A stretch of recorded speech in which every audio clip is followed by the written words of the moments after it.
Today, we're jumping into an absolutely incredible story of engineering and sheer ambition. We're talking about how Rajasthan, one of India's driest states, literally managed to reshape its own destiny by bringing water to the desert. It's an amazing tale of massive dams, colossal canals, and a vision that turns sand into farmland. So that really is the big question, isn't it?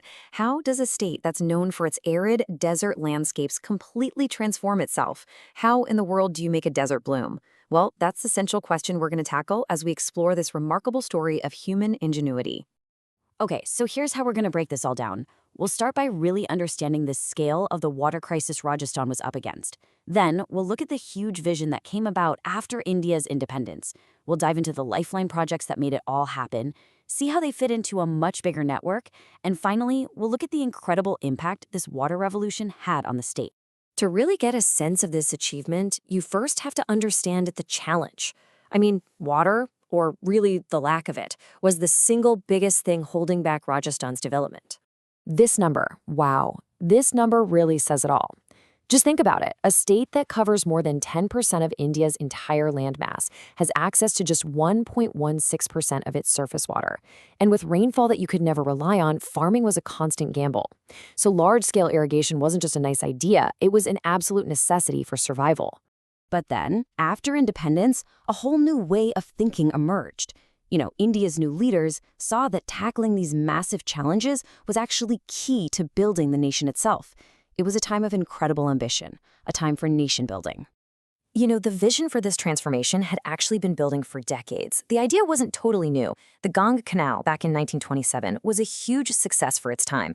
But after India's independence in 1947, the scale just exploded. An engineer named Kanwar Sen proposed the incredibly ambitious Rajasthan Canal in '48, and by the 1950s, these mega projects became central to the country's development plans, leading to these monumental achievements like the Bhakra Dam. And this quote from India's first Prime Minister, Jawaharlal Nehru, just perfectly captures how people felt at the time. These weren't just dams and canals. They were powerful symbols of progress, of self-reliance, and of hope for a brand new, modern India. They were the new temples where the nation's future was literally being constructed. So you have this grand vision, right? But how did it actually turn into reality on the ground? Well, it all came down to two mega projects that would become the very lifeline of Rajasthan. Okay, this is the big one, the Indira Gandhi Canal Project, or IGNP. People often call it the lifeline of Rajasthan, or even the Maru Ganga, which means the Ganga of the desert. And as you can see here, it is this immense man-made river, starting way up at the Harike Barrage in Punjab and stretching hundreds and hundreds of kilometers deep into the Thar Desert. Building it was this colossal two-step process. First, they built something called the Rajasthan Feeder. That's a 204-kilometer channel whose only job was to get the water to the state's border.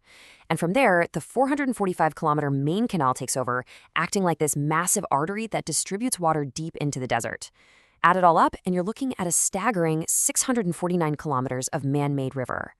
The other giant in this story is the Bhakra Nangal project, and it's actually two dams that work together like a team. You have the Bhakra Dam, this colossal structure in Himachal Pradesh, which is all about massive water storage and generating electricity.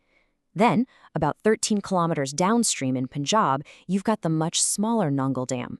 Its job is to act as a balancing reservoir and, most importantly, to divert the water released from Bhakra into this huge network of irrigation canals. And the scale here is just immense. This is India's largest multi-purpose river project, a joint venture between 3 different states.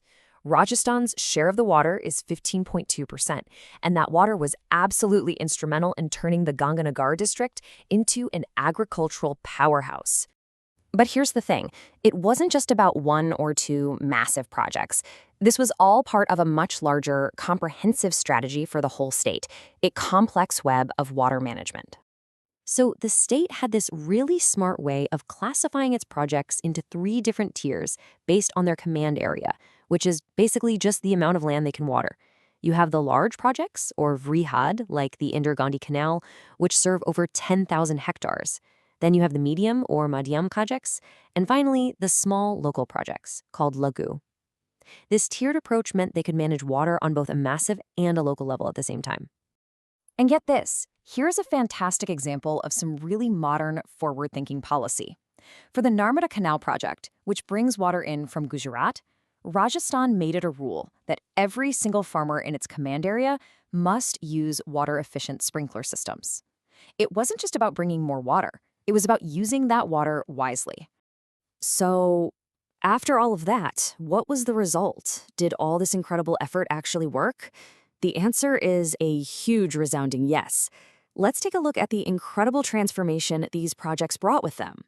The impact was just profound, and it was so wide-ranging. Agricultural production absolutely soared. The relentless creep of the desert was actually stopped, and in some places, even reversed.